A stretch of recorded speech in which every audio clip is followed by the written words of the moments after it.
right. Good afternoon from Washington, D.C. Thank you all for being here with us. To the few that are here in person and those of you watching online, I'm Lauren Reese, and together with my colleagues in the Wilson Center's Environmental Change and Security Program, it's my privilege to welcome you to this important and timely discussion. For those of you joining the Wilson Center for the first time, I'll make a quick note about where you're tuning into. The Wilson Center is a think tank based in Washington, D.C. We were mandated by Congress to bridge policy, practice, and research in foreign policy. The center is home to about 15 programs, about half of which focus on different regions of the world. Every region, every country is covered. The other programs focus on different topics. So the program I lead, ECSP, is focused on connecting the intersection of environmental issues, climate change, health and security to foreign policy and international development. I'm so pleased to be welcoming our friends from the Stockholm International Peace Research Institute to the Wilson Center for today's U.S. launch of their new report, Environment of Peace, Security in a New Era of Risk.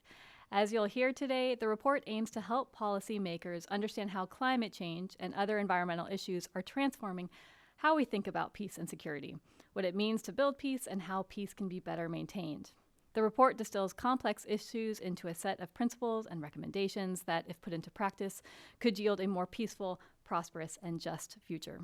SIPRI is a longtime friend and partner to ECSP, but it wasn't until this week that I looked into the Institute's history and saw that it was actually established in the 1960s to commemorate 150 years of unbroken peace in Sweden. I think there's an important story to be told in the arc of focus at SIPRI, from an initial focus on armaments and arms control to an expansion into the robust portfolio the Institute has today on environment, climate, development, peace, and security. This evolution of how we think about security isn't necessarily new. SIPRI, ECSP, Adelphi, others in this space have decades of work in this space, but it is one that seems to be getting more attention in this era of converging risks. So in addition to our SIPRI colleagues, who'll all be introducing shortly, we're also including two discussants in today's event who have played key roles in the U.S. government when it comes to better understanding and responding to the intersection of climate change, natural resources, conflict, and peace. We're going to get started with some brief opening remarks from Jeff Dabelko. As former director of ECSP and current senior advisor, Jeff is very familiar with the stage here at Wilson. He's played a key role in SIPRI's Environment of Peace initiative and also serves as an associate senior fellow with the Institute. Jeff is a professor and associate dean at the Voinovich School of Leadership and Public Affairs at Ohio University and is currently an author on the 5th U.S. National Climate Assessment. Following Jeff, we'll turn to SIPRI's Florian Crump and Claire McAllister for an overview of the Environment of Peace report. Florian is a senior researcher and director of SIPRI's Climate Change and Risk Program, specializing in peace and conflict research, environmental and climate security, and international security. Claire McAllister is the project lead and a hero, I think, of SIPRI's Environment of Peace initiative. Before joining SIPRI, Claire served for more than a decade as a civil servant in the UK government. After we've heard from Florian and Claire, we'll turn to our two discussants for some brief reactions. Stephanie Eppner wears two hats at the State Department and is a really pivotal figure for climate within the U.S. government. She is currently the senior advisor on climate change and foreign policy for the Special Presidential Envoy for Climate Change, as well as the climate lead on the Secretary of State's policy planning staff. Stephanie previously served in the State Department and EPA under the Obama administration, as well as the founding director of the Climate and Foreign Policy Project at the UN Foundation. She brings an important continuity of focus and effort within the U.S. government on these issues. And finally, we'll hear from Cynthia Brady, a global fellow and senior advisor with ECSP, who previously served at USAID for more than a decade, including as senior peacebuilding and conflict advisor. In her position, Cynthia really spearheaded the agency's technical work on environment, conflict, and fragility, and played a key role in bringing together traditionally siloed development actors. So that's the lay of the land. I'm going to turn it over to Jeff for some opening remarks. Terrific.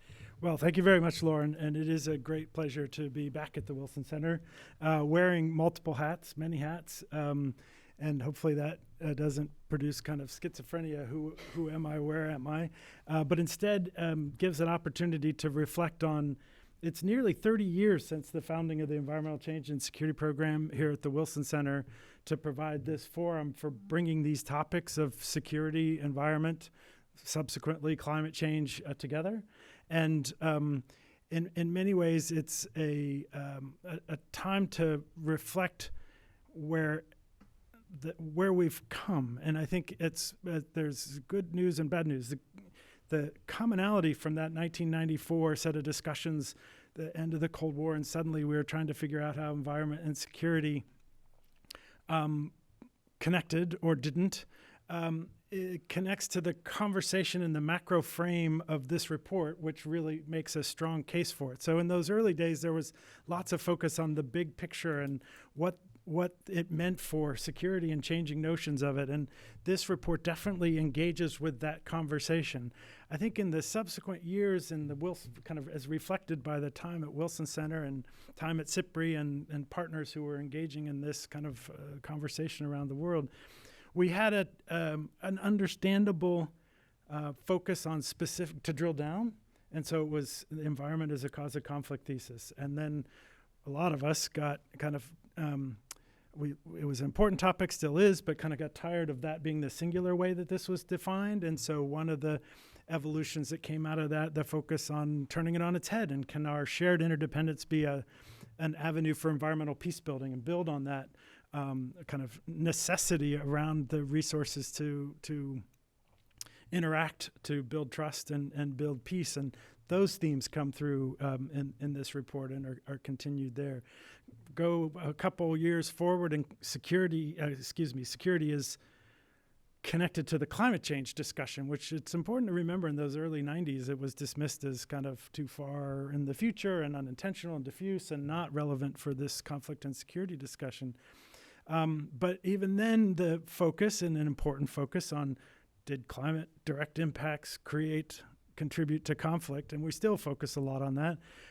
But again, in this report and here at the Wilson Center with the Backdraft frame, we tried to understand the additional and the wider agenda of what our very actions to respond to climate, things we need to do, mitigate and adapt and build resilience. That can be done well and it can be done poorly. And we need, as the kind of research and practitioner communities in dialogue, to be aware of that and to try to address it head on from the outset and not shy away because it's inconvenient and more difficult.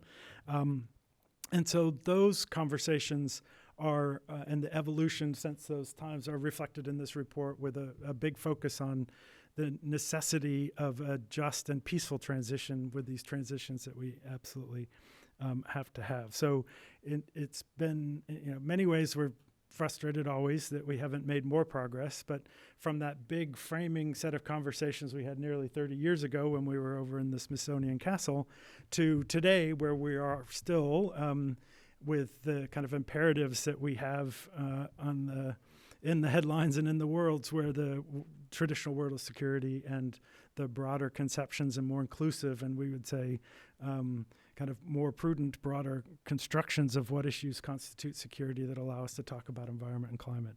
So in that sense, this report that colleagues will talk in some detail has the benefit of also, and this is definitely progress, whereas in those early 90s conversations, it was rarely a widely participatory conversation that included, as in this case, 30 people from 5 different continents and really tried to reflect perspectives that were not strictly limited to a US or European dominated discussion. It utilized an advisory panel that was headed by Margot Wallström, the former foreign minister of Sweden and EU commissioner for the environment. So we had senior practitioners who were instrumental in the content and the guidance and the tone and the approach so that this could be one that was research rich, but policy friendly, accessible, useful, relevant. And then we also, I think this report benefits from the fact that we also engaged throughout the process a youth panel that raised issues and called us to account in ways that broadened the perspectives, deepened our understanding of what was going on the ground, and included, it's a better report for that engagement. And so SIPRI's to be commended for these multiple kind of conversations that led to the final result. So I'm very pleased again to be back here with my Wilson Center hat and my SIPRI hat and my OU hat, and thank everyone for allowing me to go down memory lane a bit. But it has been a while that we've been at it, and I do think we've made progress, but there's still plenty to do, and I think this report gives us a full agenda for doing it. Thanks, Jeff. I think we're going to go to a quick video and then to Florian and Claire. So just bear with me for 1 second. Yep. Lauren remembered what I didn't, which was to tell you that this is a short video that kind of gives a nice outline and overview of the report. I might have to. I'm playing a few roles here, so just bear with me 1 second. You've always been a good joker. Okay.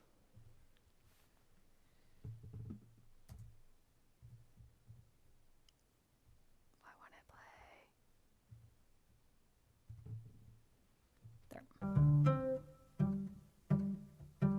There. Insecurity and conflict are on the rise. Human activity is putting the natural environment under more stress than ever before. It is an increasingly toxic mix.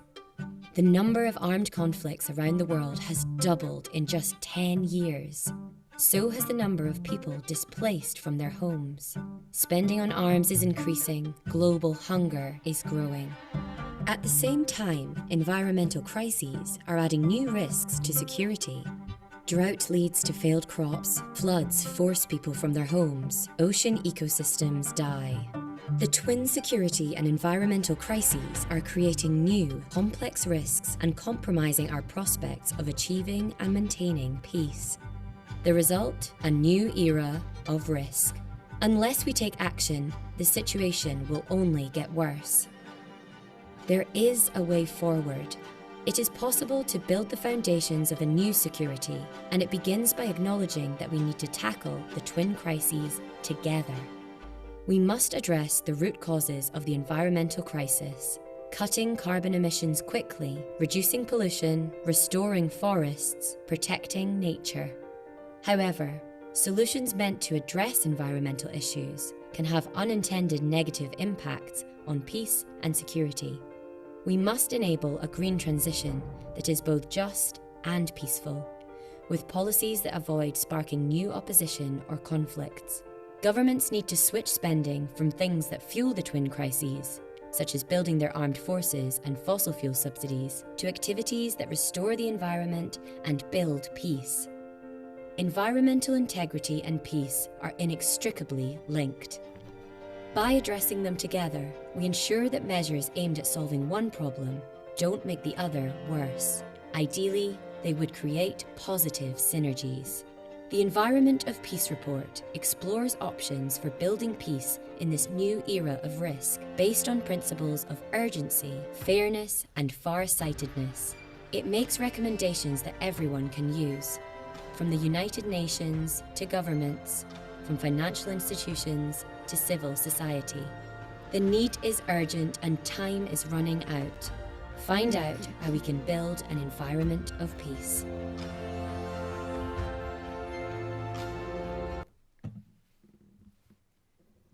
That's a great video. Florian and Claire, I'm going to turn it over to you. Florian, are you up first? Yeah. Okay, I'm going to open the PowerPoint and we can get started. Yeah, thank you so much, Lauren and friends at the Wilson Center for having us. It's great. I mean, I'm still pinching myself sitting next to Jeff and Lauren here on the stage. Oh, sorry. YouTube's gone rogue. Okay, go ahead. That I've seen many times as a student, so it's a real privilege and pleasure to be here and for the launch of the Environment of Peace report. I'm going to talk a little bit about the first half of the report, the security context and specifically, and then Claire will dive into the not least challenging transition questions, but giving us a glimpse of hope at the end, like how we can manage this transition. I want to start off a little bit because you mentioned the emergence of SIPRI, and I think there's something in there that connects the points that you made. Well, these are certainly discussions that we've had for quite a long time, and Jeff and others have been pushing on this topic for quite a while. I still think we have come a quite long way in the meantime. And I think one is the part that an institution like CPRI, with, as you rightly put, is not coming from this type of a tradition. It's coming from a tradition on the very hard security side. Disarmament at the center of its values and identity is focusing and having a quite significant focus these days on questions of environment and climate change. Is showing us that we have come a long way. We have reached the security community that we really need to reach, and I think it's really important. And I think that connects very nicely to the main premise of the report, that the report sets out that we are facing an intertwined security crisis. The video alludes to that. We are facing a very vividly becoming clear increasing security crisis, with an increase in the number of conflicts and displacement, as was mentioned.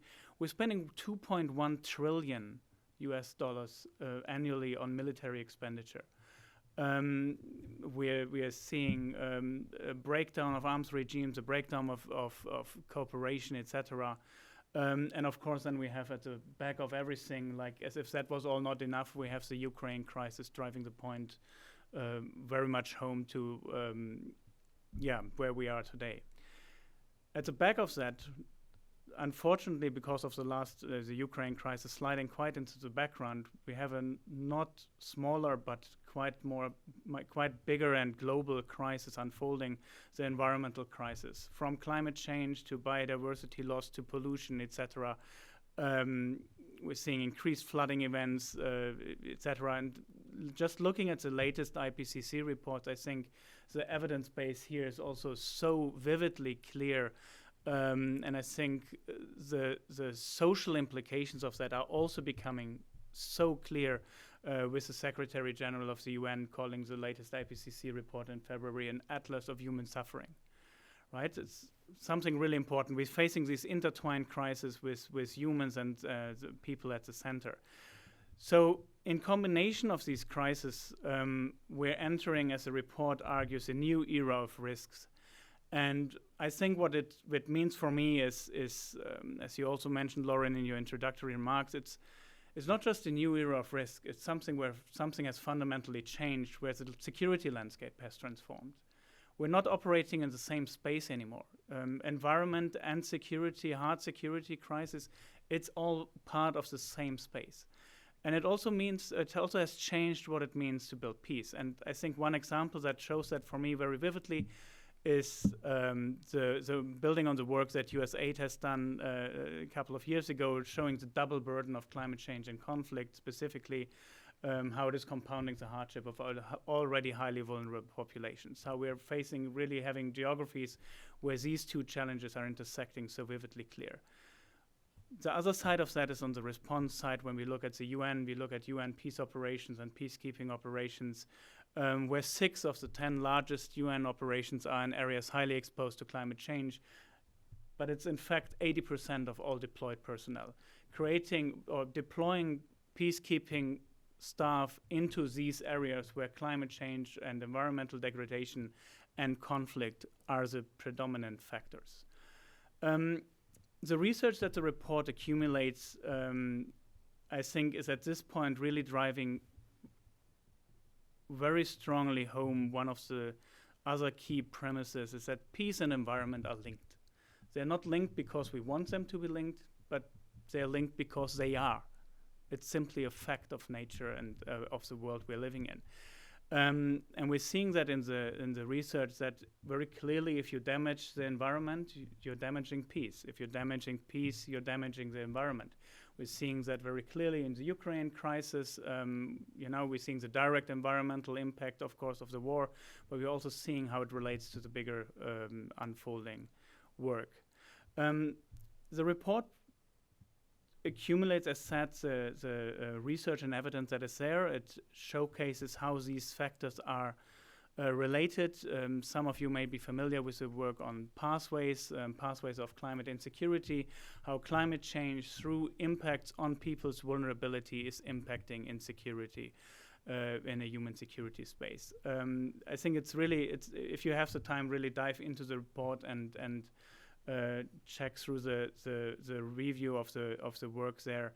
It's really interesting. But I think what is new there in the report now is an additional focus on risks. We have focused quite a lot on compound risks in the past, especially in the climate security field, how the double burden, how these things are compounding. But actually, if we really look at the space, we're seeing that there's a number of risks. Compound risk is one side. There are cascading risks where dynamics are unfolding and snowballing into new, bigger factors. There are emergent risks, where two separate things that have really very little to do with each other are coming together, often in a very different space and spatial setting, creating a security situation that is really hard to predict because it is coming from very different ends. Jumping to systemic risks, which are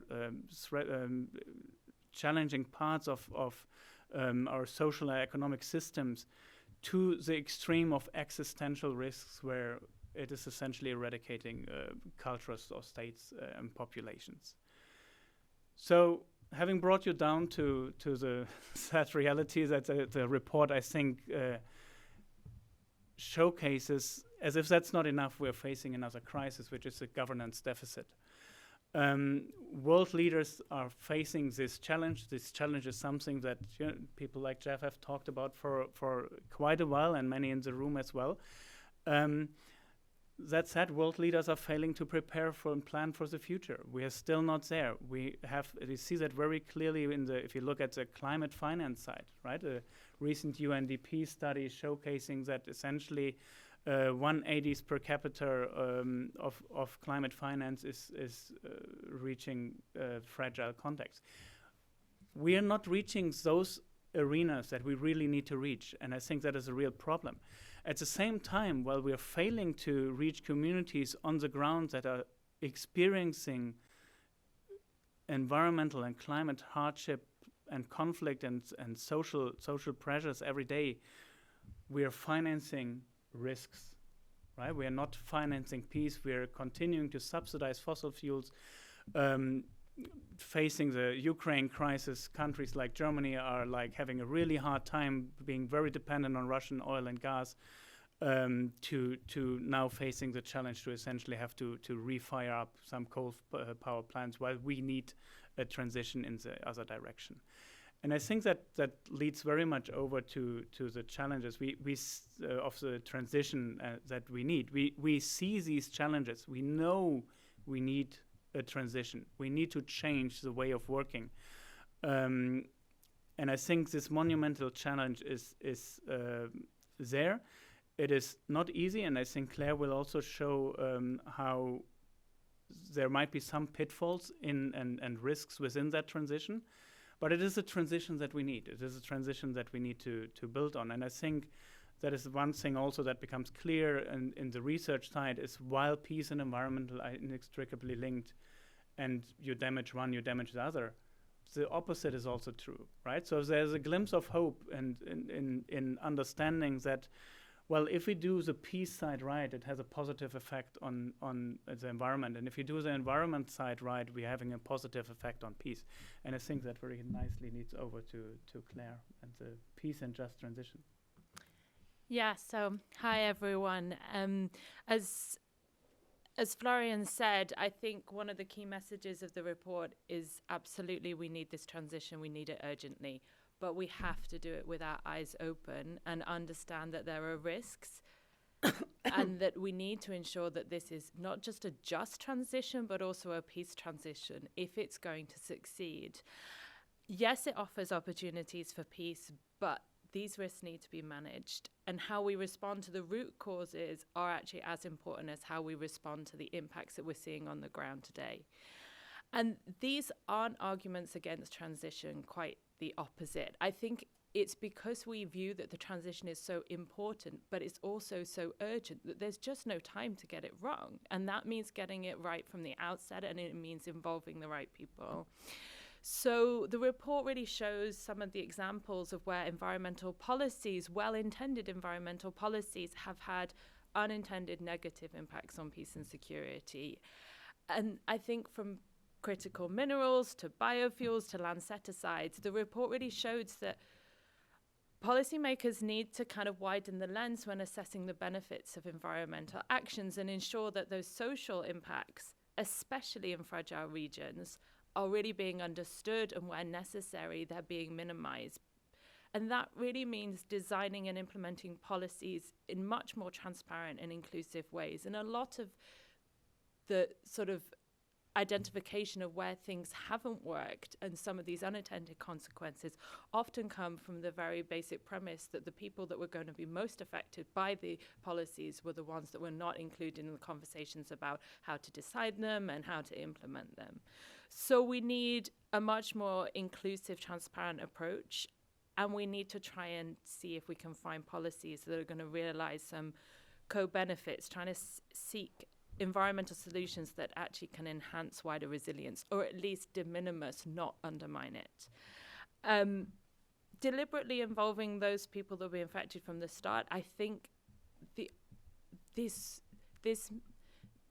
is not just a moral imperative, it's efficient and effective, because you're going to avoid some of the backlash and some of the opposition which we see in the report, which either undermines the environmental action in itself, or it undermines the resilience of the communities. So, I think Florian's talked as well about some of the funding questions. And I think for me, it's not just, we've got existing climate funding pledges that are not being met. Where it's the current uneven distribution means that, the most fragile states are getting, a 1/80th of per capita that flows to non-fragile states. But then even within countries, we know that finance is less likely to flow to fragile regions and to marginalized groups, especially women and indigenous communities. And the barriers to kind of access have to be addressed if we're going to see this transition being more just and more peaceful. But I think what we try to point to in the report is that it is possible to try and address these crises. And we don't, unfortunately, have a long list of great best practice that we are able to share with people. And we kind of wish we had more. And this was one of the massive challenges that our international panel put at us. They said, find us some hope, find us something that is out there which shows that this is working. And there are pockets and there are good things that are happening, but it's not across the board. It's not at a scale that it needs to be. And it's hard to find. And I think there's two sides to that. One is that, we need to understand that the lexicon in which we're using sometimes isn't quite the matching kind of actually what's happening on the ground and how people understand projects. But it's also, there's not enough to be looking at, and a lot of the projects are in still quite early stage. But I think in order to tackle them together, it does require a different way of thinking in order to do that. Because instead of it being in order to join up across the security environmental sectors, that's not a small pocket here. It's not a pilot project. It's not one climate security advisor that sits in your government that can cover up all of these issues. It's actually about trying to have a more sustained and mainstream attempt to integrate environmental risks into security policy and conflict risks into environmental policy. And that means a much wider group of actors understanding these dynamics and not relying on that one single point of success or failure within a specific organization. And, I think that change to have such coherence is massive. I say that as someone that knows how hard silos and how hard it is to get a single department of a government work all kind of pointing the same direction, let alone whole organizations and international organizations. But ultimately, that will create more effective and efficient outcomes. It's just the process is going to be more complicated. But if that means that instead of having multiple kind of twin track, triple track policies, which at best are sitting side by side, at worst are actually undermining each other, you're going to have everything pointing and supporting the ultimate end goal. But it means bringing more people around the table. It means cooperating. It means talking. And it means getting out of kind of turf wars, whether that be inter-government, inter-organization, or between different organizations. We know, as Florian said, that the impact of the kind of environmental impacts that are being felt are directly proportional to the kind of underlying resilience of communities. So alongside addressing the root causes, we've really got to think about projects that are going to enable think about the existing vulnerabilities and abilities of communities to respond to the impacts that we know are coming down the line. Even if we were to turn off emissions today, we know that they're going to be increasing, and seeing that building resilience against those climate shocks will also create resilience against other non-climate and non-environmental shocks as well. So acting quickly, probably, I think we also think means changing a little bit about how we think about project cycles and about, a sort of plan, prepare, consult, kind of, quite a slow project cycle, and having to see that we're going to have to speed up our response, but be much more responsive in that response, so that we're able to pivot, we're able to change, we're able to stop, we're confident enough to be able to say, actually, this isn't working, we're not going to spend another 2 years proving it, we're going to cut the funding there, or we're going to pivot to this other place. So just to kind of wrap up in terms of, Did it freeze? Got lost. Sorry. No, it's okay. Let me, If you can just get to the principles. oh, there, well,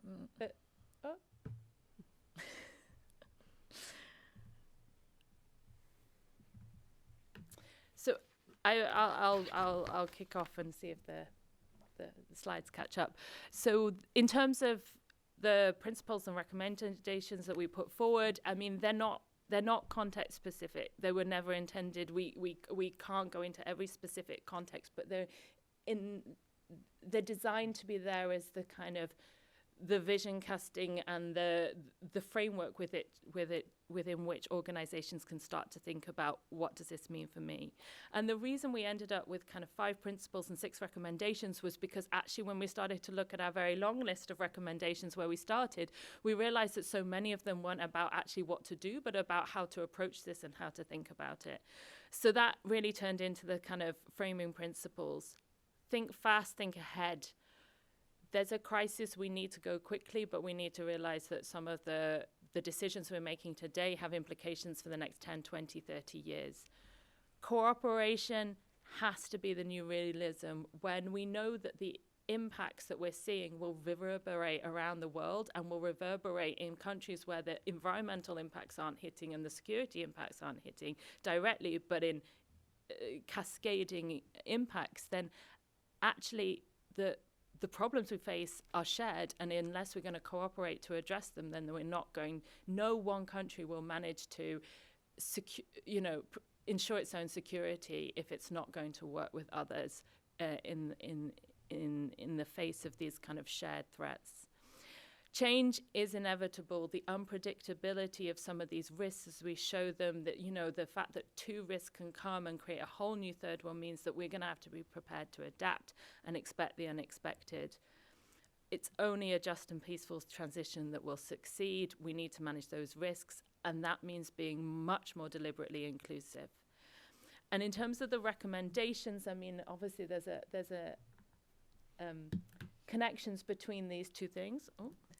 But, addressing the linked crisis with joint solutions, really thinking about investing in that preparedness and the resilience of countries, whether that's through transboundary agreements, maybe that's through climate security analysis, or through other mechanisms. We need to finance peace and not risk, and Florian spoke to that. We need to deliver this transition in a just and peaceful way, be deliberately inclusive, and ensure that we have the research and the education and the information to really build the capacity within organizations, institutions, from sort of board level, corporate level, international organizations down to kind of local communities, to actually be able to implement.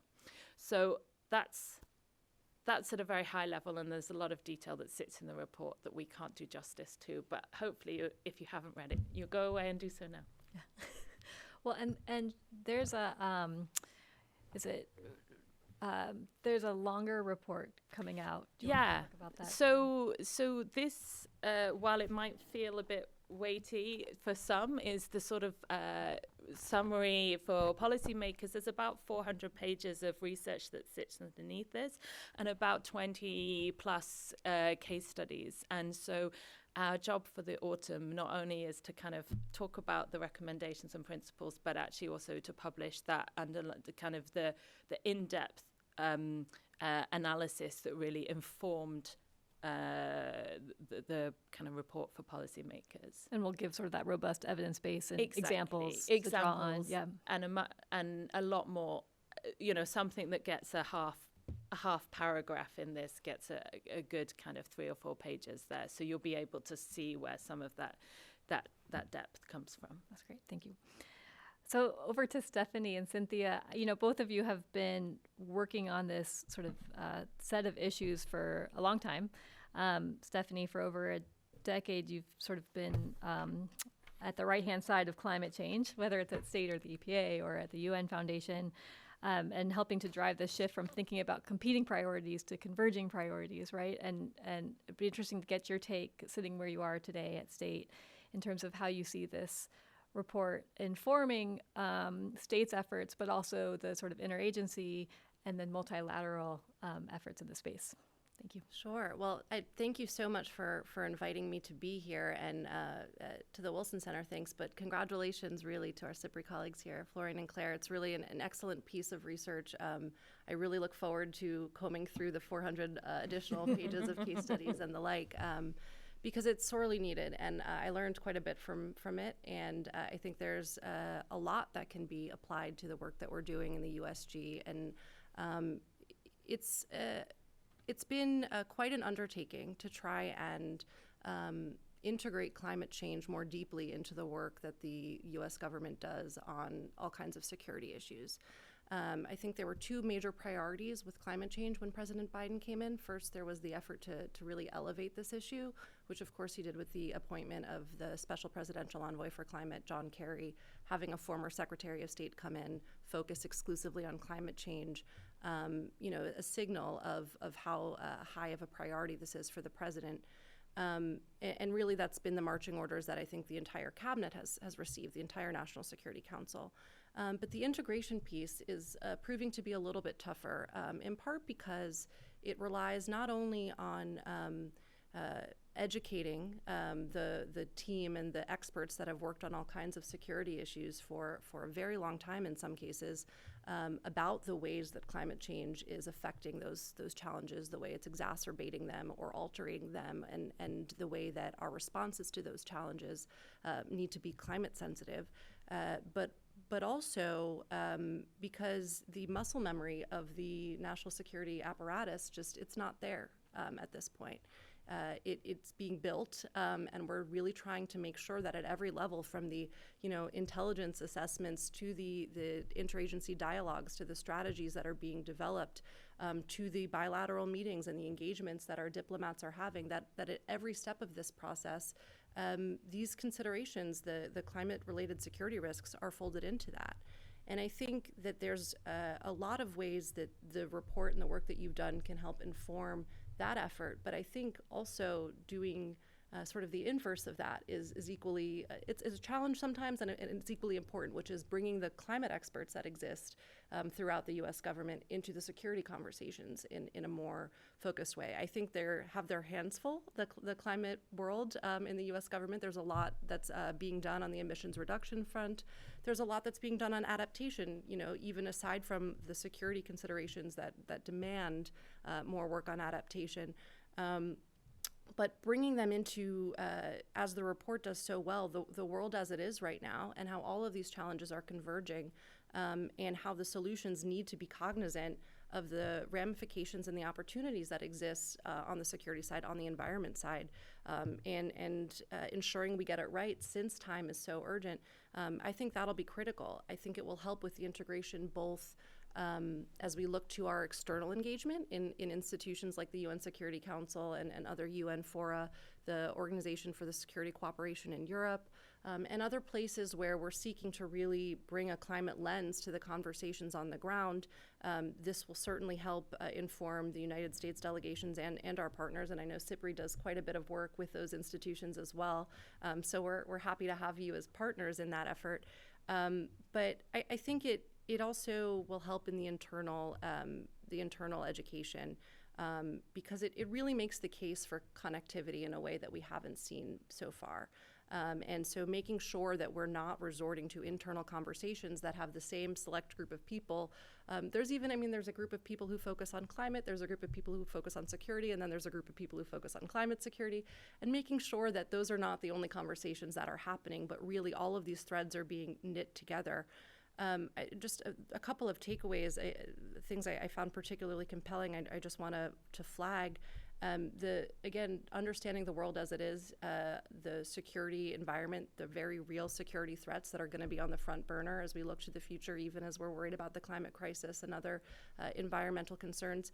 I think it's a very helpful laydown of the state of play and makes the case very strongly for why all of these strategies need to be tied together. As I said, the inclusivity discussion. We talk about a just transition. There are all kinds of, security reasons why it's important to make sure that everybody feels part of whatever solutions as this massive transformations are taking place in every corner of the globe. But you discussed also the real benefits, not just the risks of not being inclusive, but the benefits of being inclusive and making sure that we do get it right the first time, as you said, Claire, so that we can be more effective, more efficient with our limited resources. I find the case studies to be particularly compelling, which is why, again, I am looking forward to a deeper dive into some of those, because one of the challenges I think we've found is in making the case to some, regional experts or others. It really helps to be quite specific in what we're talking about when we're talking about the security risks associated with climate change. And I think even, looking at the discussion of the Mekong, for example, and the hydropower risks and the displacement associated with that, all of these kinds of details, I think, are critical to be able to bring into broader conversations that are taking place all over the federal government as we're looking at responses or engaging with our international partners as well. Again, conversations that may not always include climate voices, it's critically important that we're educating more people who are sitting in those chairs to engage productively. And then finally, I think I question some of my assumptions after reading this, and including, for example, I think there's been a big focus on sectoral strategies, and I found it really compelling to better understand how sometimes focusing on sector by sector approaches, there are risks that are not seen by anybody who's looking at the full board. So as we're doing quite a bit of that, which I think is quite effective from a decarbonization perspective, it's quite necessary, making sure that we are also not making other problems way worse because we're not looking at a bigger picture. So just a couple of quick thoughts. I'm sorry, I know I probably went on a bit too long, but thank you so much, and happy to talk more deeply about any of the USG work if that would be useful too. Thanks, Stephanie. That's really helpful. Cynthia, I'm going to look at the camera even though I can see your face to the left of me. Given your work at USAID, at the State Department years ago, and your ongoing work today, it would be helpful to hear your reflections on the report. Thanks so much. So you guys can count on me to make the world that we have all adopted over the last 2 years still remain ever present. You get one panelist up on a big screen, and the audience will awkwardly watch you guys look at me, I'm sure. Thank you for including me in this conversation. I really do appreciate it. And to echo Stephanie's comments, I mean, I really genuinely want to admire and appreciate what Florian and Claire and the rest of the team at SIPRI has put together, because there are a lot of reports out in the world. Not all of them manage to take such a broad range of information, an incredible amount of complicated data, and put it into a narrative that really compels you, that helps you understand the problems and walks you through the evidence and leaves you with a sense of where to go next, a sense of action. And I also would just reflect when I joined the State Department back in 2002, as Jeff reflected, the world of conversation that we were prepared to have around the way that these types of risks and the opportunities as well present themselves, like the world of information was just so limited compared to what you've now brought forward and into the world for everyone to work from. So let me appreciate all of that. And I did just prepare a few thoughts to keep myself focused here. And I wanted to start with something that the director of SIPRI, Dan Smith, actually articulated at the original launch event for this report. And then I heard Florian say again now, which I think is very important, which is that this work isn't really just trying to connect environment and peace, but more to acknowledge that they're so inherently and inextricably linked that, as Florian said, if you damage one, you damage the other. And likewise, if you support one, you support the other. And I really like that phrasing, environment and peace are inextricably interlinked. While a bit cumbersome, I think it has this sort of characteristic to it that helps us get this immediate impression of the dynamics as evolutionary and the relationships between these phenomenon as including things like feedback loops and tipping points and relationships. And it all is within this system in which we humans depend. And that idea of these two really massive phenomena being inextricably interlinked helps us have from the outset a little humility about the magnitude of the challenges we're really facing, but it also encourages us to have some optimism that within that huge system, there are entry points and we can absolutely do much better than we have done in the past. Another point I would flag is I am currently sitting in Washington, D.C., but I know folks on this meeting are all around the world. So wherever you are, if you pick up your newspaper or you click on your daily headlines from whatever news feed, or for many of us, you just look around what's happening in your community on any given day, we are definitely reminded that the world is so rife with dissenting opinions and open conflict. And it's increasingly threatened in almost innumerable ways by all of the devastation wrought by environmental degradation and climate change.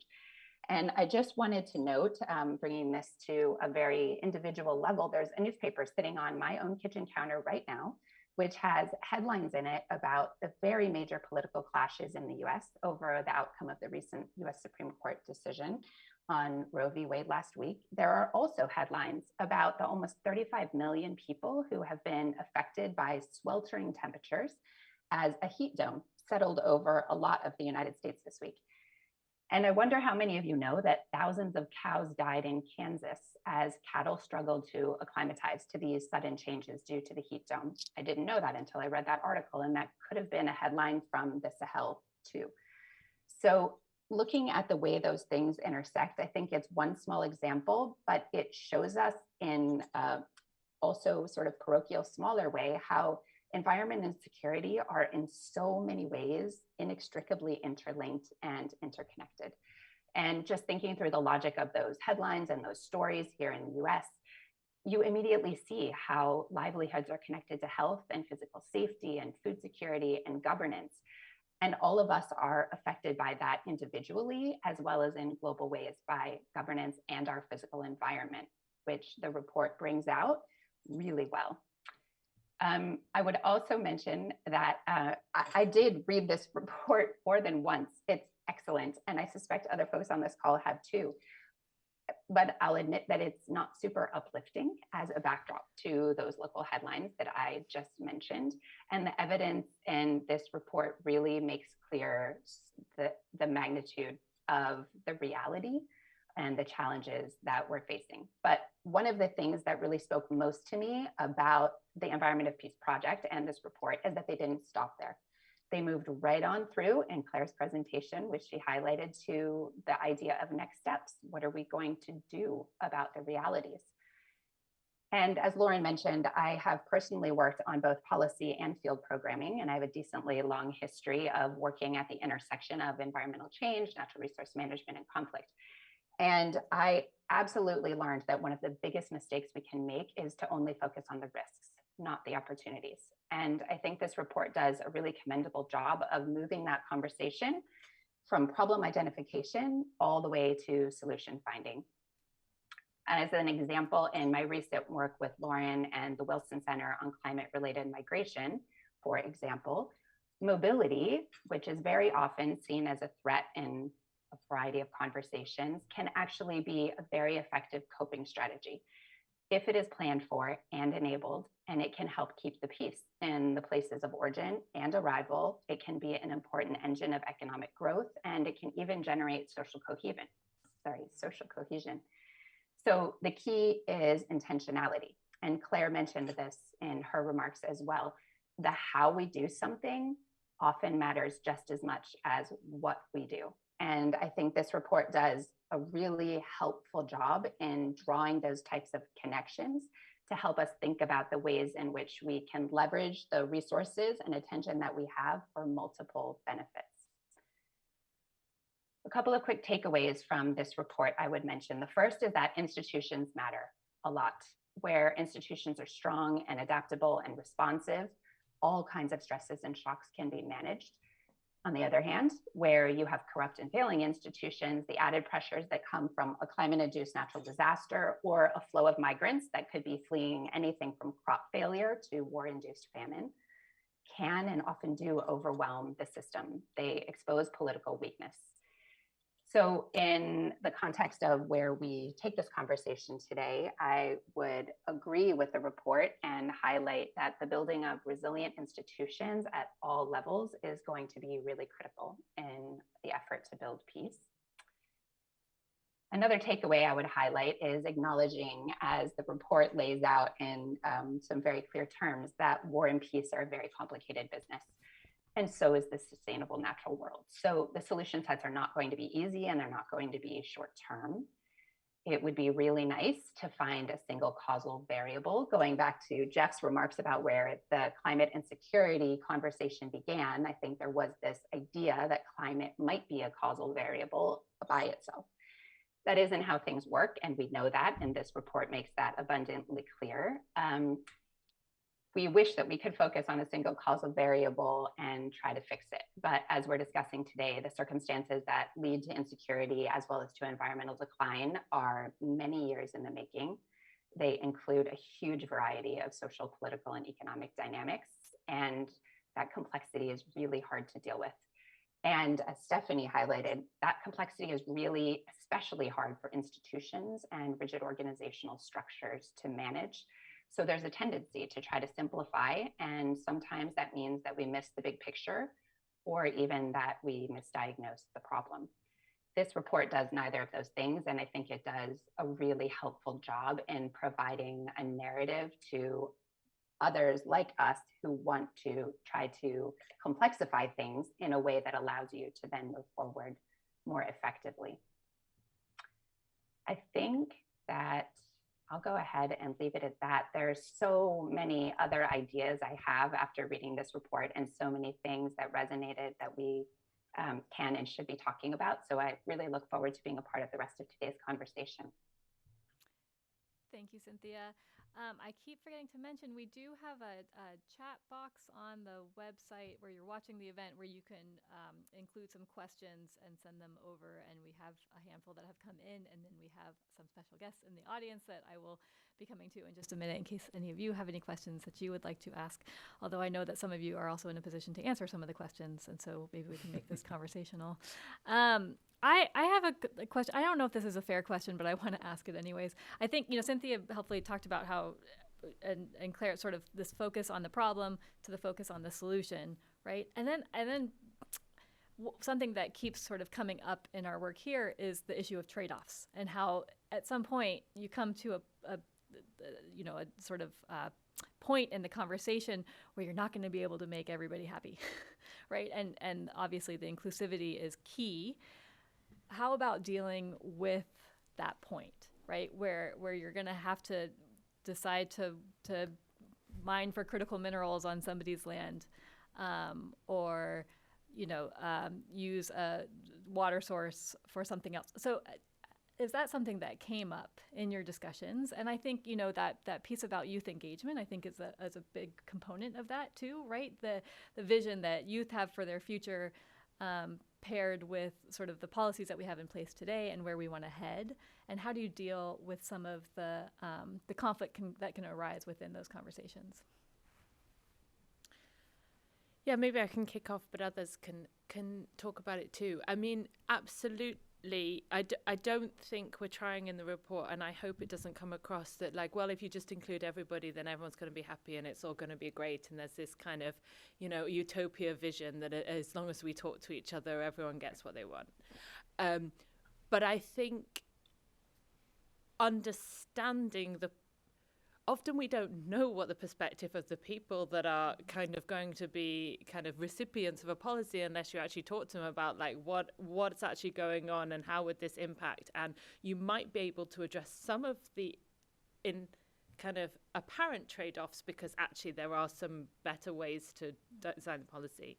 That said, I think you also can have some better conversations saying, well, here's some of the options. And, you know, like one of the least worst options is to go for this, but then that is going to impact you in this way and have a bit more of a dialogue. So I guess it's accepting there will be winners and losers and there will be people that are not going to be happy with how they are being affected, but at least you've understood what the kind of globality of perspectives are and you're trying to make decisions based on that and not in the absence. So I don't think, I hope it doesn't come across that we think it can all just be solved easily.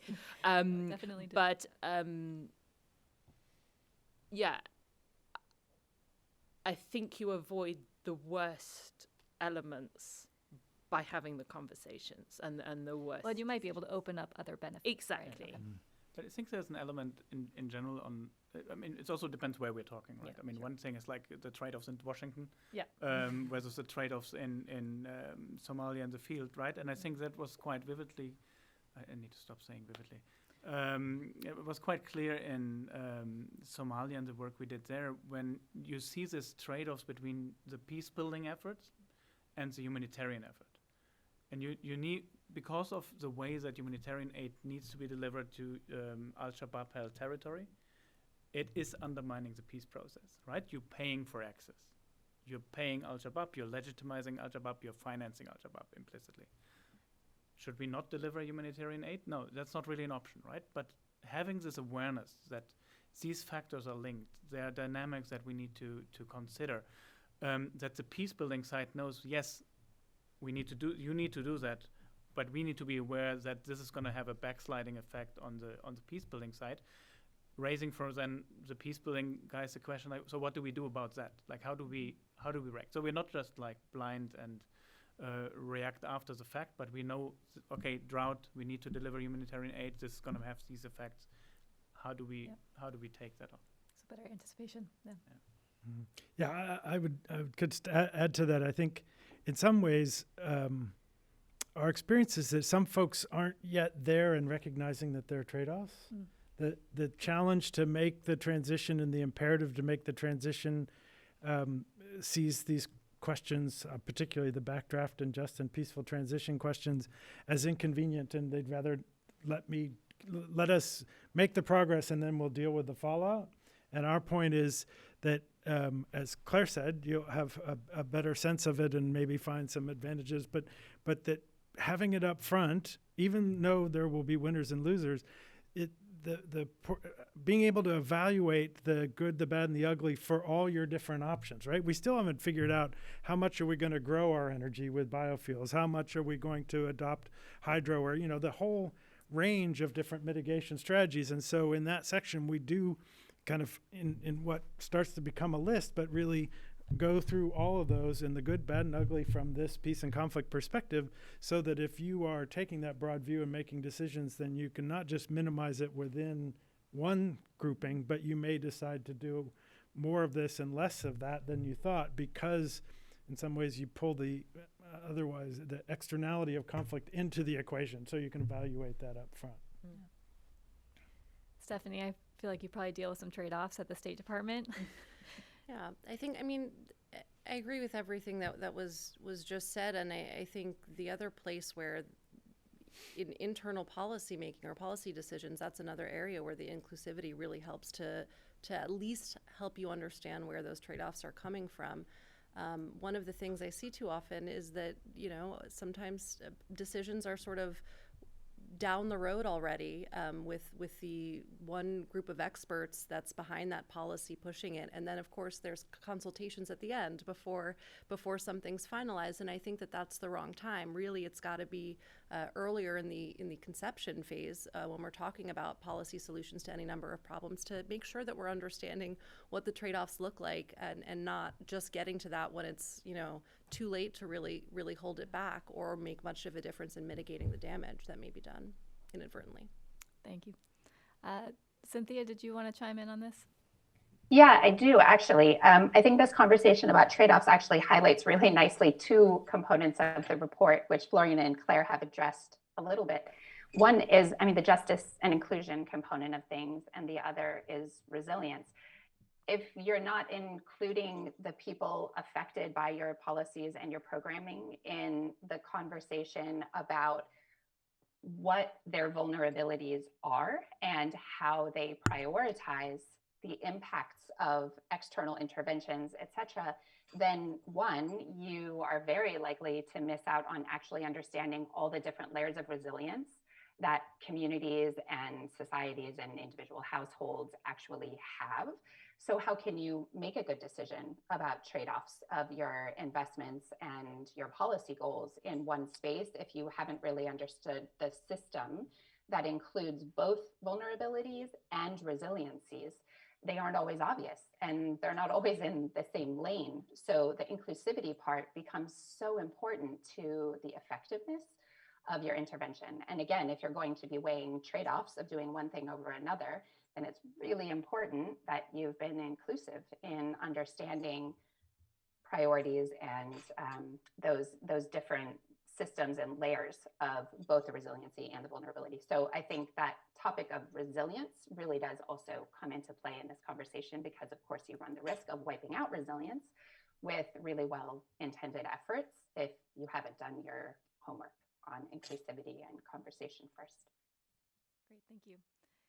Are there any questions in the room? Okay, I'll give you a minute to think about that, because we do have a few questions that have come in online. I'm going to take two of them together. The first question is from Joan Aaron, who's a consultant. Is the linkage between environment and peace mainly a new phenomenon, or does this linkage show up in earlier studies? And then following on that, a question from Lisa Palmer, who's an author, journalist, a former Wilson Center fellow, and current professor of science communication at George Washington University. She says, I'm curious to see evidence that underscores the co-benefits of climate action. We are seeing a lot of reports on models and impacts and risks, but what is the evidence that demonstrates co-benefits? Do you have case studies that journalists can use to put some of this in context? And maybe the report, 400 pages, will help provide some of that, but maybe you could comment on that today. Jeff, why don't we start with you for the environment and peace connections? Okay, great. And we can punt it to also Daniel Abrahams in the audience here for that second question on co-benefit, since he knows a bit about it. The environment piece, that's an really interesting question. From a historical perspective, we have certainly, we would look to the lessons from like Aaron Wolf on basins at risk and transboundary water, where his research that looked at interactions between two or more states around water found that there's actually quite a rich history of cooperation and much less, certainly less to none, explicit kind of conflict over water, where it's the precipitating event. I think we would also, Ken Conca would tell us, yes, but much of that is recent and not historical. But it goes to the heart of that environmental peace building effort that I alluded to as a kind of late 90s, early 2000s response to the exclusive focus on environment conflict linkages. And those interdependencies have been there around environmental resources. And so I think that we would be able to find some more of those kinds of cooperation histories. It hasn't been, at least in my world, the primary focus. It's been a more recent phenomenon where it's been the focus. Yep. So I'll stop there. Okay. And then the question about the co-benefits of climate action and evidence. Are there stories that Lisa could tell? Yeah, I mean, what are kind of small paragraphs in this chapter on foundations of a new security, and there's examples from Mali there, and there's some other examples. They're based on much larger case studies, which at least try and point to where there has been sometimes from an environmental lens, but also sometimes from a peace building lens, that there can be co-benefits. I mean, I think one of the things that comes through from some of the research team that have developed those case studies are actually you need to build in those co-benefits or attempt to design intentionally in the that you want to try and address both issues. That you can't just say, oh, well, environmental action, if we do it, we'll have a, by default, a co-benefit and we will find it. It's thinking about what is the underlying resilience as we're undertaking this environmental project, and how can we design it in order to support that resilience building? And or if we're doing this peace building activity, how can we ensure that we're actually thinking about the environmental components? So there has to be some intentionality of design, but we do have them. And then I think there's also some programs around kind of water cooperation that we've seen as well. But I think I would like us to have more, and I would like there to be more kind of organizations and institutions kind of trying those, because at the moment often there's quite a lot of reluctance to give us examples, because it's like, oh, well, I'm not sure if we can say yet, it's very early to tell. So it's like, they could be promising, we don't know yet. So I think the more we get out there and do it, the more we build a bit of a kind of critical mass of stories. So it's not just, oh, there was this one thing in Chad or this one thing, small pilot project, which feels very, I don't know, small pickings, if I can say at the moment. And it was the hardest part of the report to write. And it was the bit where the research is most sparse. Maybe we're better at analysing where things go wrong. But I think we're also, there's not the same critical mass of projects to actually get out there and look at. Is that partially because we're sort of in the infancy of actually doing that intentional design, right? Because I remember, Definitely. Cynthia, we had a program, I think, with you with Mercy Corps that... on Ethiopia and drought, and so and then the two communities that had sort of a peace building project that then made them better prepared to cooperate over water when there was a drought, right? So, but that wasn't that was sort of a unexpected outcome that has sort of helped to drive this thinking about doing more intentional project design. Maybe I can just say as well, I think it's also building into your monitoring and evaluation the indicators that can help give that evidence base. So we were just talking to the World Bank about a project, and they essentially said there's some informal evidence to suggest, but we need to move beyond kind of hearsay and informal evidence, because that doesn't help. If we go back to kind of what's driving some of the decisions, there needs to be the hard evidence that you can put in front of the kind of, different boards and different, approval processes. So I think it's also thinking about how are we actually mapping some of those questions. Yeah. I just relatedly wanted to flag tangentially the work that we're trying to do at the U.S. government on the Global Fragility Act and how we're thinking about that now. And overlaying a climate lens to some of our considerations of fragility and trying to get at the root causes. There's funding and there's a lot of expertise dedicated to 4 pilot countries, or I don't know if they're called pilots, but four countries that have been chosen in one sub-region to map out both programs and also build in that monitoring and evaluation, so we can begin to see how some of the work is really affecting these questions of fragility, of resilience, of stability in the face of conflict. So hopefully we'll have some more information in the next decade or so. But, we're working as fast as we can, and at least I think from the inception, it's really a big part is trying to get a better sense of what we're doing right, what we're doing wrong, and how all of these efforts on climate and on other sources of fragility interact.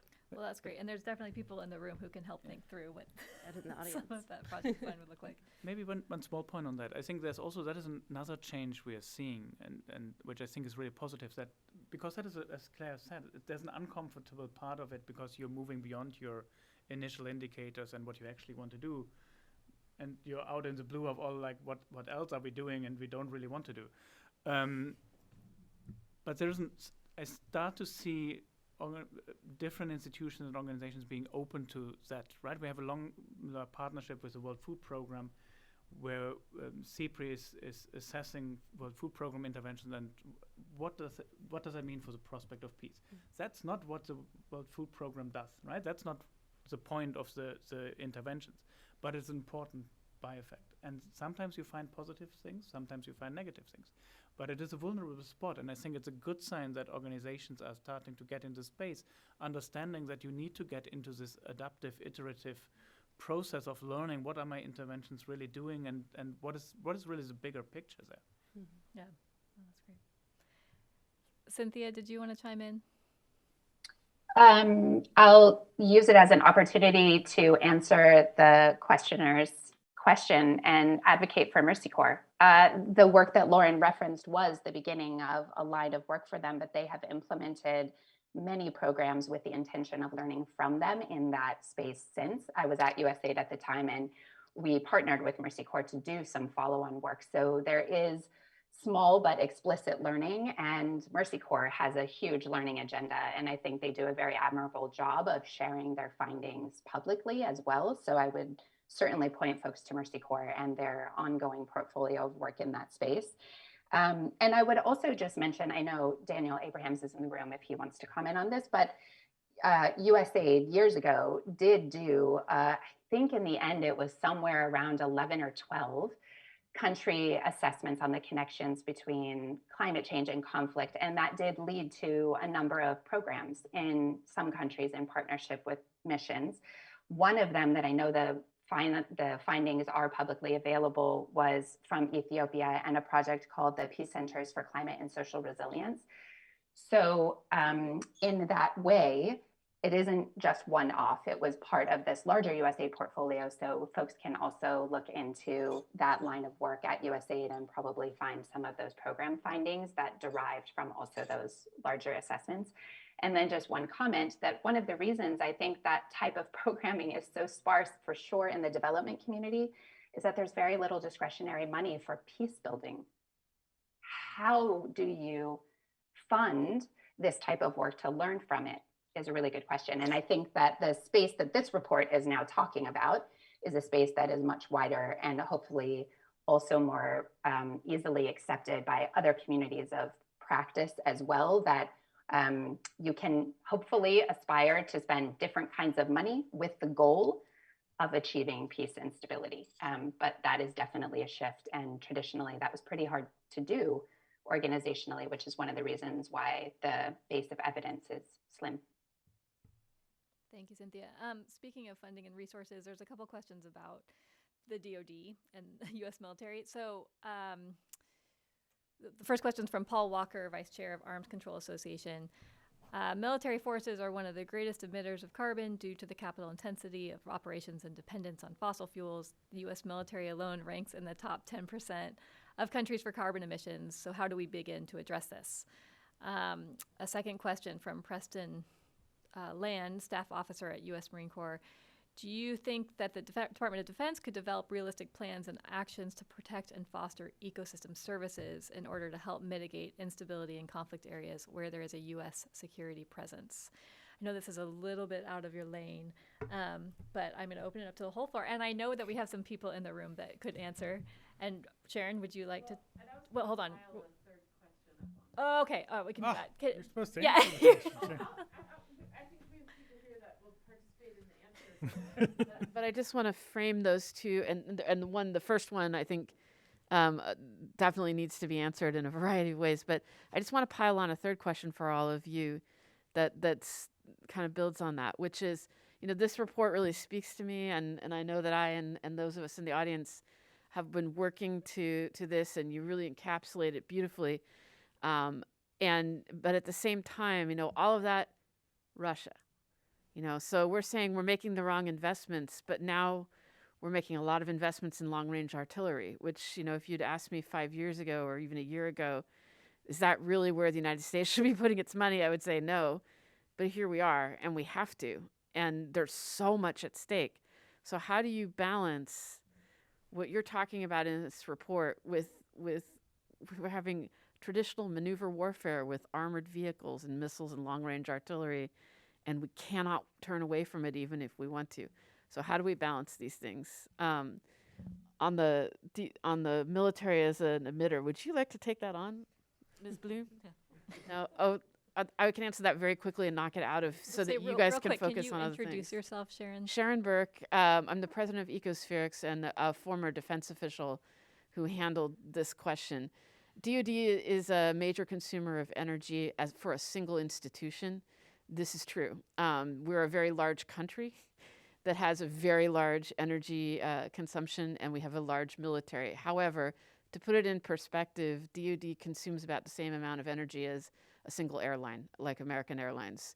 So while they definitely should get their arms around their own emissions profile and manage their greenhouse gas emissions for all kinds of reasons, including it makes them a better military, saying that they're one of the world's biggest emitters is a bit misleading. So that's the other questions I think are all really great, and you guys can answer them. Or Daniel, I think you would call that. Thank you, Sharon. Okay. Well, you just had one of the world's experts answer the question. I think there are some new information sources that are tracking CO2 emissions in particular for militaries, not just the U.S., but all militaries. And that kind of benchmarking and transparency is valuable on its face, will answer questions of relative scale and allow for comparison, and also be a start to reducing it. I think Sharon, in her intervention about kind of Ukraine and what that means, brings us back to the fact that the beginning of this report talks about these twin security crises, and it emphasizes how the increase and uptick in conflict in the world, and that these are things that are happening and are not just kind of being wished away if we could just take the budget from one and put it in the other, right? It doesn't have that kind of naivete, even if, of course, that would be great, but that's not the world we're living in, right? And so in that respect, I do think that benchmarking and trying to reduce that and bringing that accounting into the processes where we are trying to reduce emissions across all sectors and all institutions is helpful. And at the same time, it can be, and again, from Sharon's experience and her colleagues, they're knowing that because it's big, because it is a big consumer and purchaser, not just of energy to fuel platforms directly, but in kind of boring things like buildings, that it can have a big purchasing power and is finding ways that kind of gives truth to the notion that renewable and small grid provides less vulnerability, greater flexibility, greater resilience, whether that's in a security institution or a local community, and so builds the logic and the base for making those investments. And in that sense, I think there are actually positive synergistic ways to talk about that consumption and that changing energy use that helps move us in the direction we need to go. Thanks, Jeff. Stephanie? I just wanted to highlight one of the ways to look at this is the way that NATO's looked at it. And right now, the leaders are meeting in Madrid for the NATO Leaders Summit. And certainly, there's a lot going on in Europe that's at the top of NATO's list. But climate and climate-related security threats has been part of that conversation, and not just because of the importance of trying to make the missions run as efficiently as possible and as energy independently as possible and reducing the carbon footprint. The real fact is that understanding the climate risk is going to be central to NATO's mission of protecting allies. And that's one area where I think Sharon's absolutely right. I do think there's no question militaries are major emitters, ours included, but we have to look at ways to find efficiencies across the board, including in the military. And more importantly, we have to make sure, or as importantly, we have to make sure that militaries are understanding the new risks that they're facing as climate change is changing the threat landscape every day.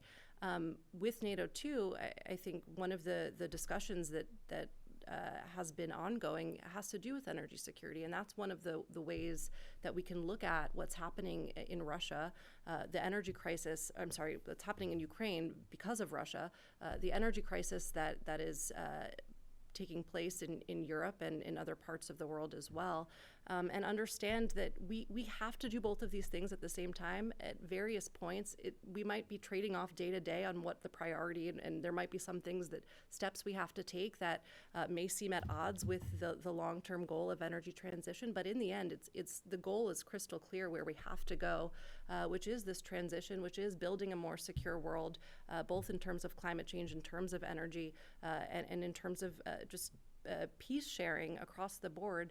And that's something we can do. And I think the US and EU and leaders around the world are pretty clear-eyed about the need to do all of this at the same time, even as we get pulled in different directions day to day, keeping that as our North Star. So NATO, I encourage people to take a look at the stuff. Last night there was a big session among leaders. There are some readouts of that, but the Secretary General has been quite focused on this exact question, and certainly doing all of that while maintaining the operational excellence of the alliance so that it can serve its mission at the same time. That's a great point. Thank you. NATO has been out in the lead on that. I think we have time for maybe two more. Are there any questions in the audience? Daniel, please introduce yourself too. Sure. Hi all. Thank you for a great session. Daniel Abrahams. I'm a AAAS fellow at USAID, where I serve as the Climate and Security Advisor. So I want to start by reiterating what a lot of people have said of how great I think this report is. And I think part of that is that it reframes the discussion a bit from questions of, as we've discussed, causality to understanding these as dual threats.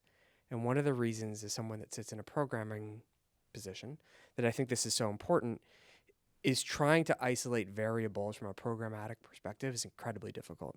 So understanding these as compounding and cascading crises and as emergent crises, as Florian put it, I think is of enormous importance. So one thing I would love to see in the next report, which I'm also really looking forward to, is I am not confident that we have a full sense of what the tools that are available to us to address climate insecurity are. I think we've seen some, so there's been a great discussion on environmental peace building. I think there's some work coming out on responding with early warning type efforts, but I think we don't know what the tools are yet. And if I'm wondering in particular from Florian, Claire, Jeff, if in doing this first report or in teeing up the second report, there are more tools that you're seeing that as someone sitting in a development agency should be thinking about, or counterparts in the state and in DOD should be thinking about. And again, just thanks for this, and thanks, Lauren, for a great session. Thanks, Daniel. Tools. I'll start with a one observation, and I'm sure others will have. I think part of it, Daniel, is our having this broader notion of what are existing tools but not brought to bear into this kind of intersection, right? So the notion that migration, as was said before, is a quite rational adaptation strategy while still in this context often being framed as a risk. Quite convincing. As a geographer there, fellow geographer John Barnett's very convincing about the importance of things that are typically seen as outside this discussion about labor mobility and remittances and capacity building in sectors that have no explicit connection to climate change. But if you're talking about small island states, help the Samoans be better sailors, because the Samoans are sailors, and those remittances give those communities agency to make decisions on how they're going to adapt to the, in this case, existential threat that they're facing, right? Or nurses and practitioners and so. And so in that sense, I think the toolbox is much bigger, in part if we can break down what is defined as a climate intervention or climate response, and have a broader a sense that that's an appropriate expenditure. I think it's going to be difficult because the climate folks are going to say that's not a climate expenditure. The receiving countries are going to say you're repackaging money for one to the other just to drive up your totals, and yes, but, right? And so that's going to be hard. But many of us here in the room have grappled with from the very beginning, part of the ways that one makes progress on environment security or climate security is by pursuing it without the explicit label of security that can make it more challenging and limit the toolbox in often the kind of in the partners' minds, not necessarily one's own. So I'd say we have those, but it's a need to be included. Yeah, I would fully agree. I think it's part of the label. Find the label that works for the respective set. But I think on the tools, I think there's also a need for not just looking for the tool, right? I mean, sometimes you see the discussions about early warning, and you're like, that's a holy grail, and you're just like having all the data in there, and then it doesn't tell you what to do, right? So it's an important part of the puzzle. It's an important part that we need to deal with, so the quantitative side. But we need the qualitative side. We need to understand what is really going on in some of these contexts. In some of those implementing them that would gain a tool, I think part of it is the not capacity building, but like helping them making these connections, right? When you're too deep in the weeds of some of those things, like to help take a step back and see the big picture. And I think then there's a really important part, which is it's a tool in a way, but I think it relates to what Jeff also said. Give people in the fields the flexibility and the ability to use their creativity, innovativeness, and brain, because those are in the context. They know what's going on. If they manage to make these connections, then we can help on that. But those are the experts, right? They need the flexibility. And if the only thing you're thinking about is like ticking mandate box X and indicator here, and like, well, I can't use my funding for this, but I really need to use it. I mean, like finding flexible ways of enabling people in the field to do that, I think is probably the best tool we could get. We're just about the end of time. Sharon, you can ask it. Do you want to make a point or ask a question? Sure, yeah. I think by jumping in before, I kind of stepped on the question from the Marine Corps about ecosystem services. So I don't know if anybody could go back to that, but I think the point being that traditional security threat analyses don't necessarily look at issues like that, but that's what your report is about, right? So maybe you could respond to that question, like how do you feed governance with a more with that kind of analysis that includes things like ecosystem services? Do you think it's possible? Just to respond to that person's question. Yeah. So this is just sort of how do you develop realistic plans and actions to protect and foster ecosystem services in order to help mitigate instability in conflict areas where there is a U.S. security presence? So bringing in that sort of institutional capability into the security mechanism. I'm going to say that we can answer that question with quick wrap up in our sort of final notes, final comments, noting that we're at 3:30. Who will I start with? Jeff.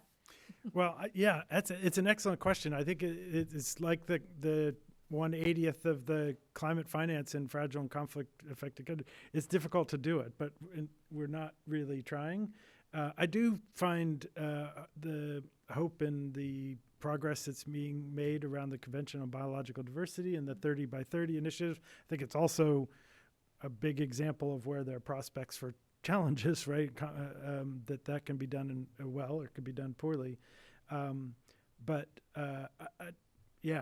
think there are lots of experiences that could be drawn upon, but we still face some of these basic kind of which comes first, the security in order to do the conservation, or the conservation helping you build the security. Florian, final comments? Yeah, no, I mean, on the question, I'm not sure I can answer that, but I think there's an important recognition that ecosystems as such are actually an important part of society and the whole equation, right? It's not like agricultural production, like an ecosystem serves also a significant purpose for society. So that recognition in itself, I think, is something important to have there. As a last point, I think I would just raise that not to forget the question of mitigation, right? We're talking rightly a lot about adaptation and those sides. Those are important. That doesn't help at all if we're not solving the mitigation side, and living up to our funding commitments, our commitments on reducing emissions, because we need to work on this whole spectrum and not just like pick our cherries out of it. Thanks. Thanks, Lauren. Claire? Yeah, I mean, I just have some reflections. I mean, the more I think we talk about this report, the more I realize that it poses some really challenging questions in terms of how governments act. One is, this point about, do we have the confidence to go out and say we haven't got a solution? Do we need to be developing policies for 6 months before we're willing to go out and even talk to our colleagues about them, let alone to the outside world? Like, could we be a bit more confident in saying, these are some initial thoughts, let's have a discussion now? How much accountability do we need to have about what money's being spent in the field? How much bureaucracy do we have to put around it in order to face the questions from kind of, how is taxpayers' money being spent? Are you making sure it's being spent well? But actually, is that wrapping us up in forms and challenges which mean the end kind of outcome is actually suboptimal, but we've ticked lots of boxes and we've got a good answer for the press when they come and ask. And where's the political will to actually be brave enough to change some of those kind of inherent things which are so embedded in lots of process that it's going to take quite a big mindset shift to actually change. Thank you, Claire. Stephanie? I don't have much to add other than on this specific point. I think one of the critical relationships that we've been working to build internally in the United States is cooperation among the agencies that do this work, the development work that USAID leads, the defense work that the Pentagon leads, and of course the diplomacy that the State Department leads, with the 3D effort. That coordination helps to ensure that what all three of those agencies are doing on these challenges, we're trying to make sure it's all complementary, and that we know, as Daniel said earlier, that what the tools are in the toolbox, in our own toolbox, and that we're doing all that we can with the resources we have to get at some of these outcomes and considerations. Thank you. Cynthia? Two last thoughts, I guess. Just a reflection that I think Cypri's made the case very well, that the security landscape has changed and is changing, and prevention is going to be infinitely less expensive than responding to the darkening security horizon that is affected by both of these. So we just have to really get serious about doing that better. And I would highlight, Stephanie mentioned, at least in the United States, there is the Global Fertility Act and an opportunity that we can have domestically to focus on that, which is great. Prevention, really important. And then I would also just highlight on the tools component of that, we are facing increasing volatility and increasing unpredictability, and our financial mechanisms are neither adaptable nor flexible. They make it really hard to be responsive in a way that makes sense. So I think learning from financial mechanisms that do have some measure of adaptability and flexibility in them could be a really helpful part of answering the question Daniel raised, which is, where are the tools that we can bring to bear in this conversation? Thanks. Thank you, Cynthia. I want to thank all of our panelists. Thank you for coming from Stockholm and presenting this report. It's a really extraordinary report. I think some of the main messages in it are not necessarily new, but you bring a robust body of evidence and support to them, and make a clearer case maybe than has been previously made. And then you do bring in some new points. And I think they're important, and I encourage everybody watching to read the report. And stay tuned for the 400-page version this fall. We do have some New Security Beat blog posts that distill some of the key findings from the report that I hope you'll find on newsecuritybeat.org. The recording of this event will be available in the next day or so. Thank you, Jeff. It's always good to have you back in town. Thank you, Florian and Claire and Stephanie, for coming over from state, and Cynthia for joining us online. And thank you to those of you who are in the room. And thank you to our AV team for making this happen. That's it. All right. Thank you so much.